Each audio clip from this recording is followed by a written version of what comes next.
thin as death. I've been living on an endless supply of week-old donuts.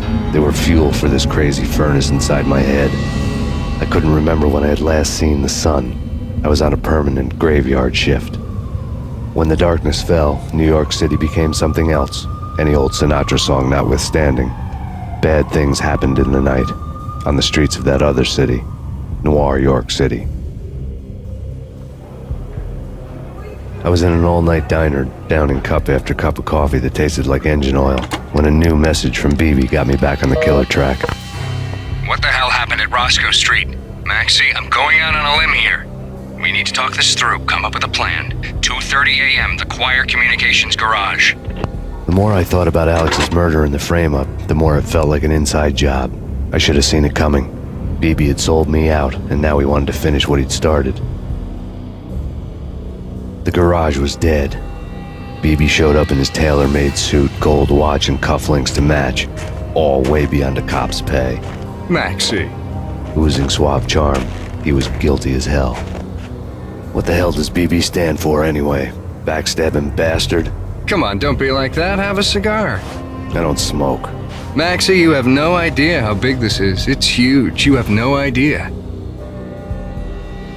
I think I do. You're a bribe-taking bent cop who sold out his partner. Those mobsters in the subway were a dead giveaway. Hard to miss.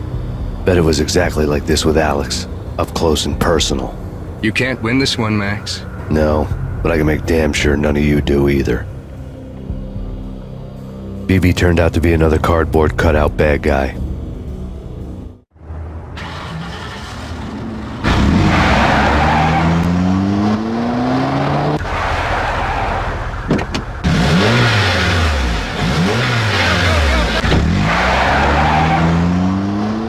A bad cop on the take, a cowardly right-hand man fleeing from the scene, leaving his paid thugs to do his dirty work.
at the Punchinello Manor in Westchester.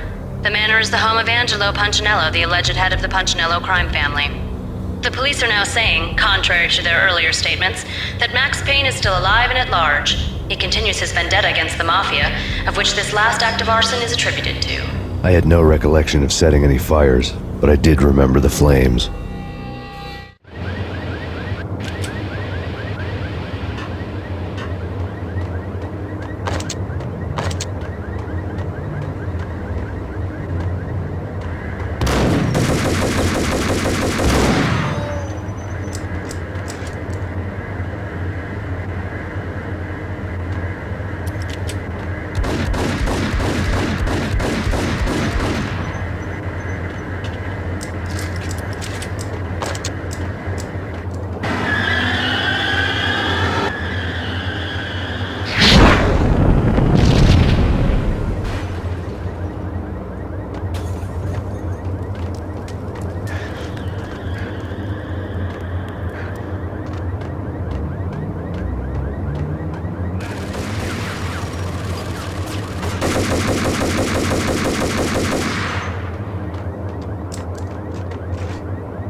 The payphone started to ring.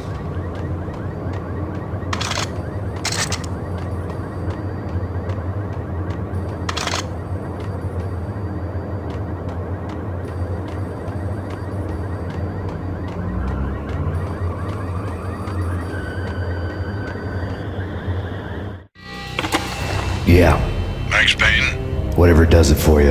This is Alfred Woden. I can give you the name of your enemy. Come to the Asgard building presently. We are expecting you. Woden was waiting for me on the steps of the old building. Mr. Payne, let's go inside. The others are anxious to begin. The others? Despite the general misconception, this building actually predates the City Hall by 2 years, thus being the oldest municipal building still in use here at the foot of the Brooklyn Bridge. No kidding.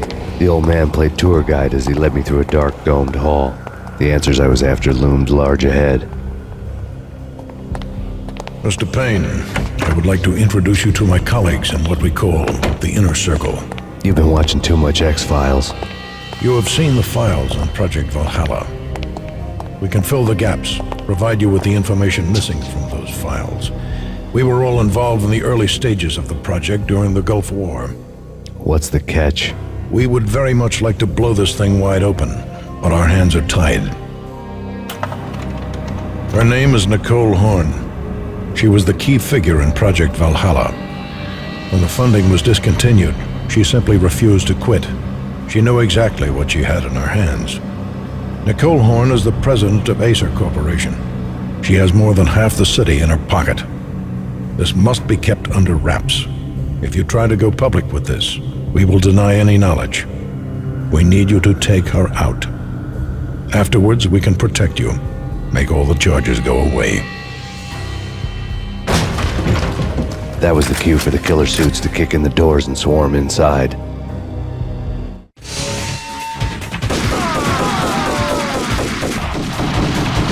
It was an impressive floor show, but I decided to leave early anyway. It was only a one-story fall. Lucky me.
One of the monitors showed what was left of the Inner Circle.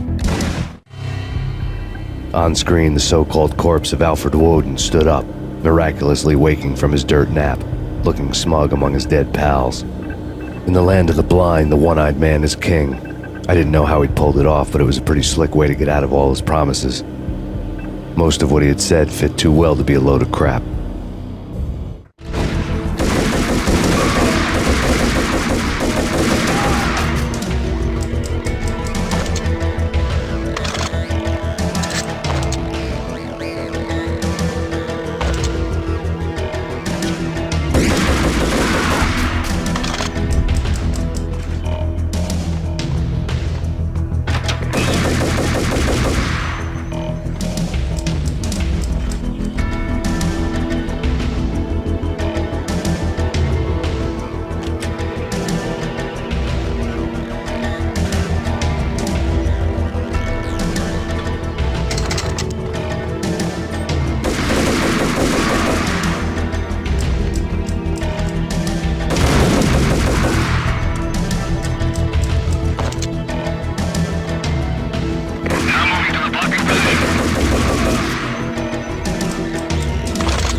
your answer to those saying that he is actually providing a service long overdue to the city? This crusade nonsense has gone too far. He's out of control. It must stop. He will be stopped.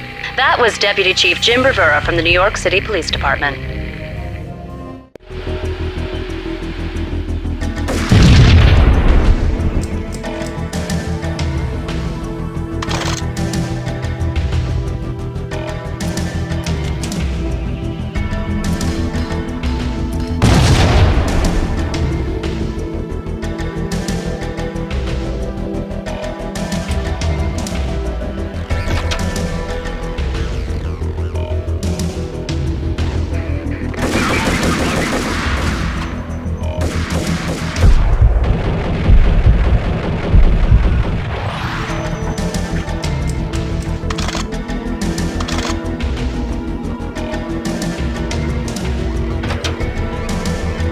A videotape lay on the desk.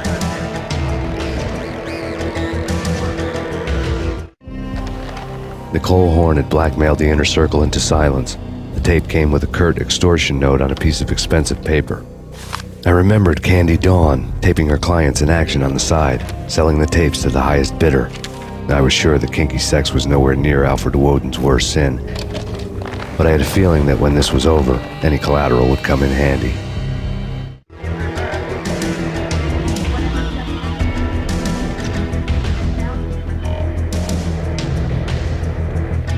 Woden had left me a present. Woden had taken care of my mission preps with military precision. The critical areas in the Acer Corporation headquarters blueprints were circled in red.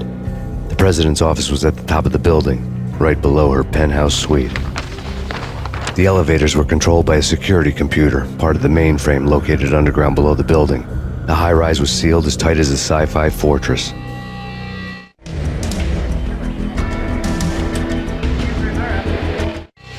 Nothing seems to stop Acer Corporation's phenomenal victory march. Incredibly, the stocks are still rocketing.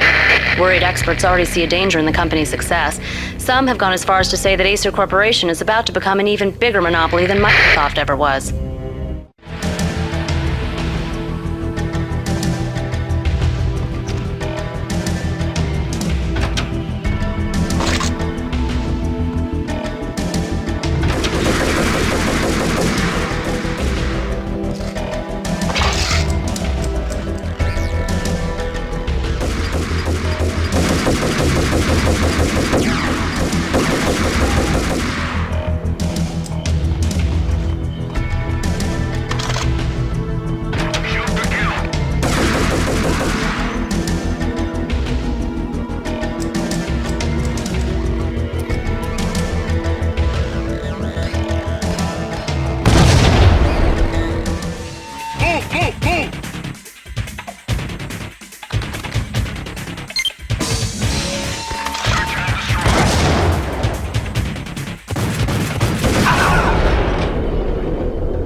I had dreamed of revenge. Those dreams were always nightmares, of coming close and then failing. Now I was close. I had a name to guide me, Nicole Horn. I had nothing to lose.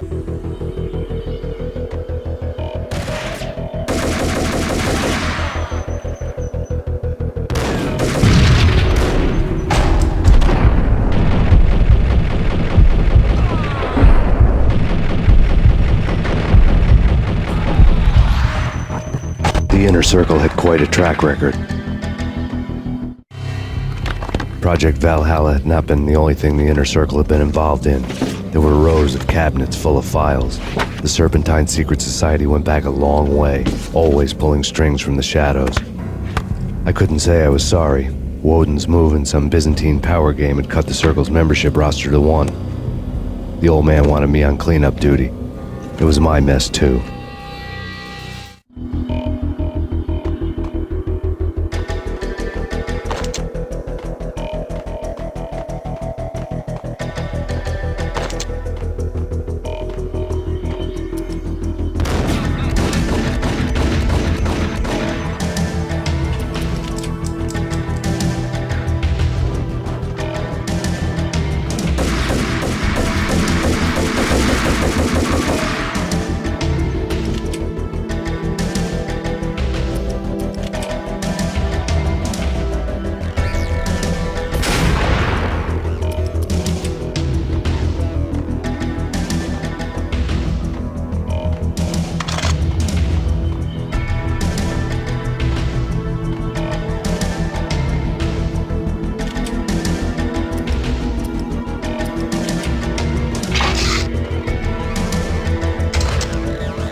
guy.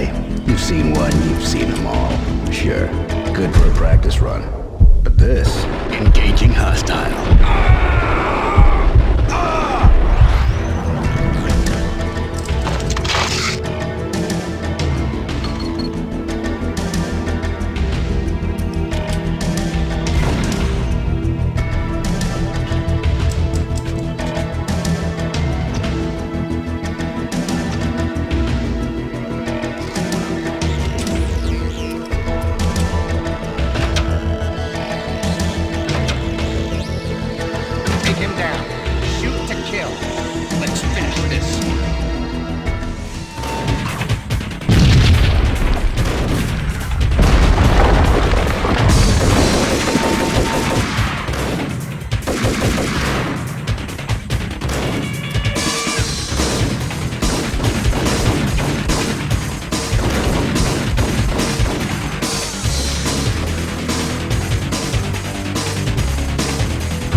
Mine wasn't the most original approach to the problem.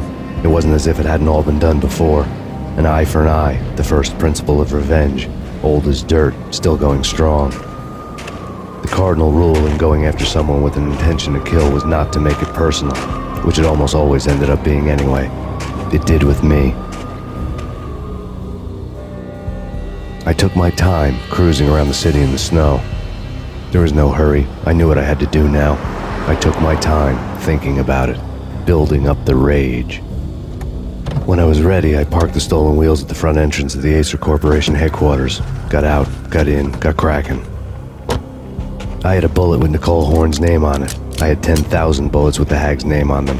She had ultra-high-tech security systems, enough mercenaries and weaponry to start World War III. There was no fear. New York disappeared behind a veil of snow. I had crossed the threshold. This was her domain, sleek and sexy and soulless, all glass and steel. A place of color-coded security keycards, metal detectors, and surveillance systems.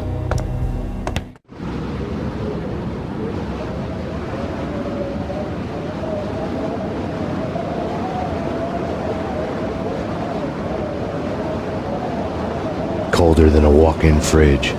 Cold as a gun.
looking good. Max, we gotta stop meeting like this. It will be a cold day in hell before I let a narc cop stop me. Miss Sachs, do your job. Relax, Max. You're a nice guy. I don't kill nice guys. You're not bad yourself. It was different when Horn wanted Punchinello dead, to cut her ties to the Mafia. He deserved to die. The same goes with her. She's the bad guy here. Her sister was whispering to her in my favor. I knew the appetites of ghosts intimately. They hungered for revenge. No! A gunshot boomed and she fell down in slow motion. She was a nice girl, not really a stone-cold killer. And now she was stone-cold dead. Like religious fanatics or loyal samurai, Horn's private army was coming at me. Terminate. Engaging hostile.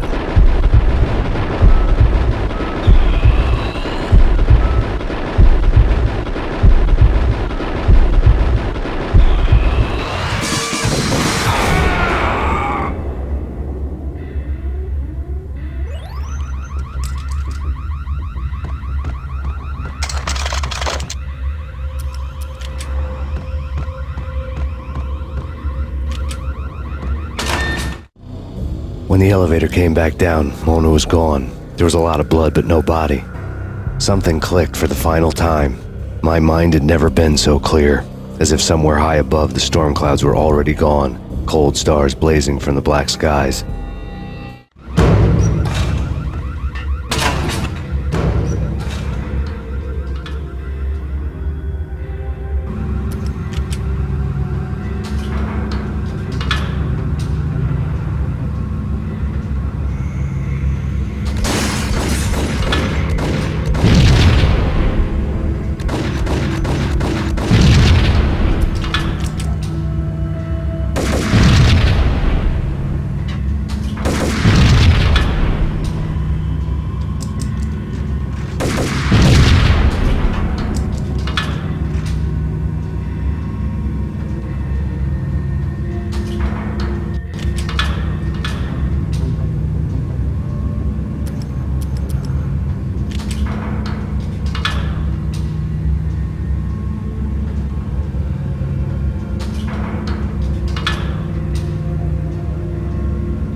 Movies, and I'm talking about the coolest of the cool.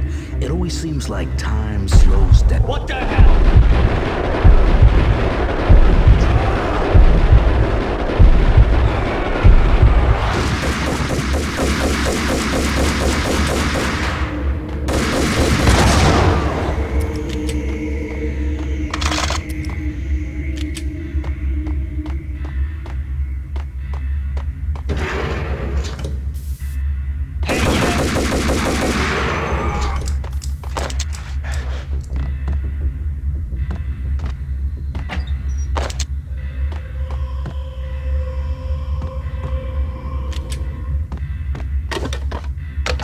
I had elevator access to the mainframe. From there, I'd be able to override the security locks and get to her office.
The unmarked chopper was Horn's pet guardian, inhuman and flawless. It was stalking me.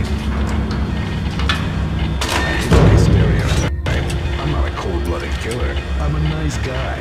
I love my wife. I have 2 boys. I'm very... What kind of bastard? Kill the bastard!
Horn's locks were now offline. All bets were off.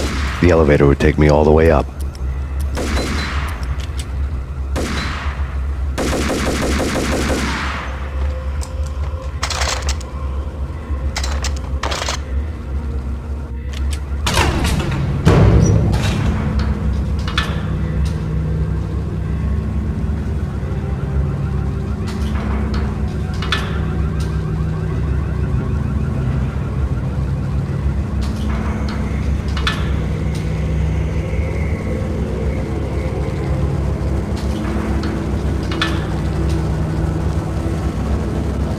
Seen from this height, the night seemed to stretch on to eternity.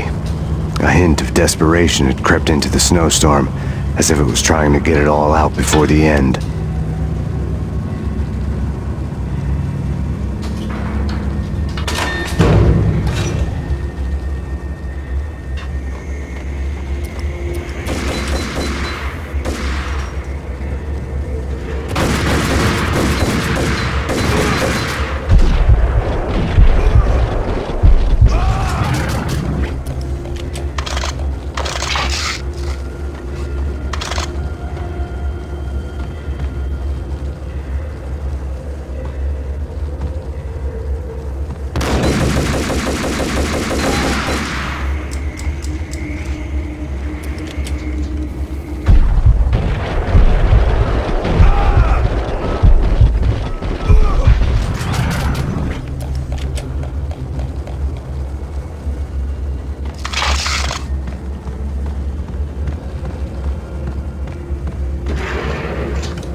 Horn's personal computer was on.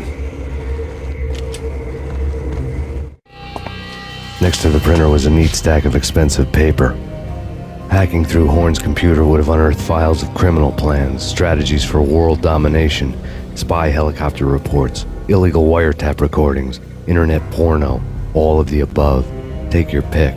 I really didn't care anymore. I had seen too much of it already.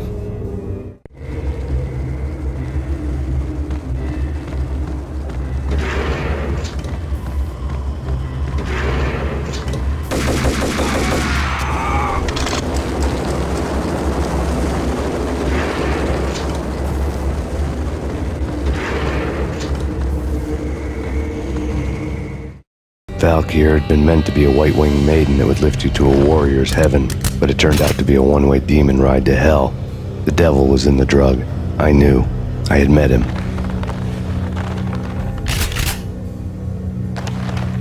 And now I was gonna kill her.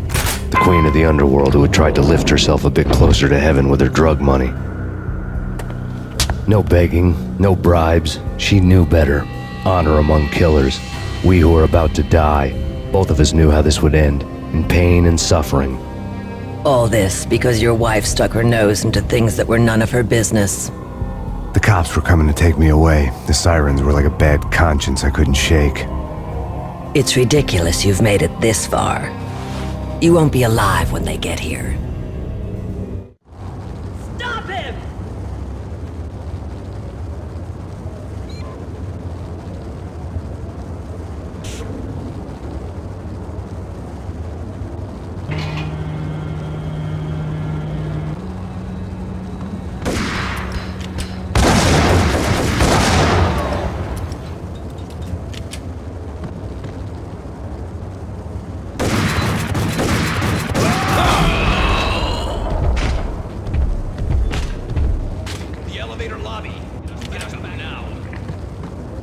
Max Payne, this is futile. A waste of time. The deaths of your wife and daughter were necessary. Inevitable. It is done. You cannot bring them back. Nothing you do will make it any better.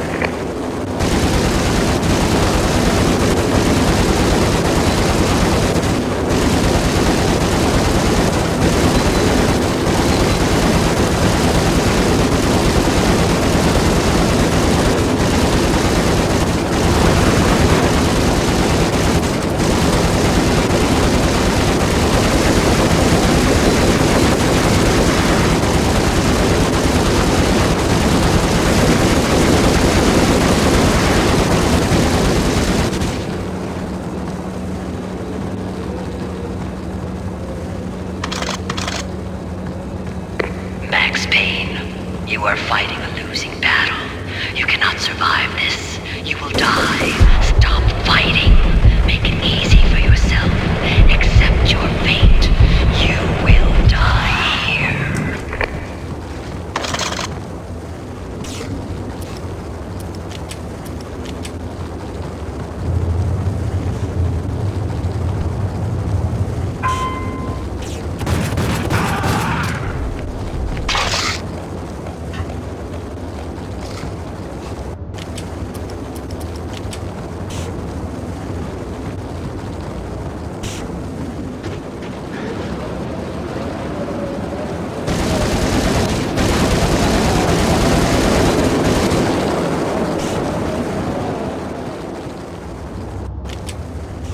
Max Payne, face it.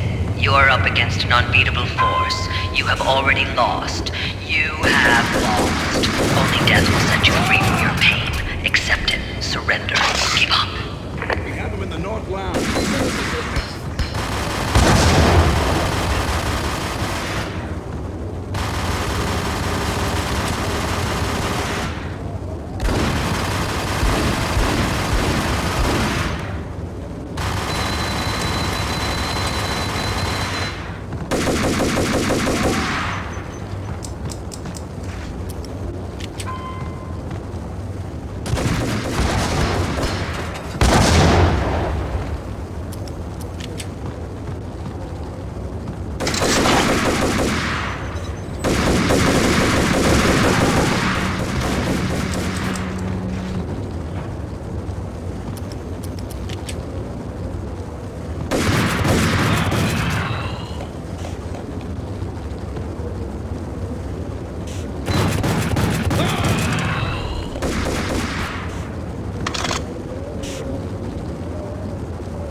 What do you mean he's unstoppable? You are superior to him in every way that counts. You are better trained, better equipped. You outnumber him at least 20 to 1. Do your job.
all dead. The final gunshot was an exclamation mark to everything that had led to this point. I released my finger from the trigger.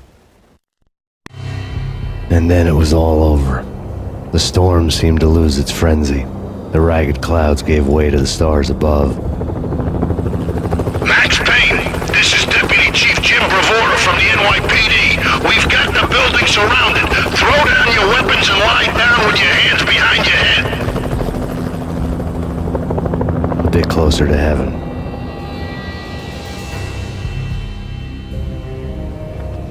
The cops' voices were distant and muted. Freeze! NYPD! Hold it right there! My ghosts released me from their haunting. Down below, New York City glittered like diamonds on black velvet. You gave us one hell of a ride. Take him down to Central Booking. You heard the man. Woden was there in the crowd, standing by the sidelines. It wouldn't be over till the man with the patch would say so. He'd say the right words. I knew he would. He'd better. Woden grinned smugly. It was the grin of a winner. That made two of us.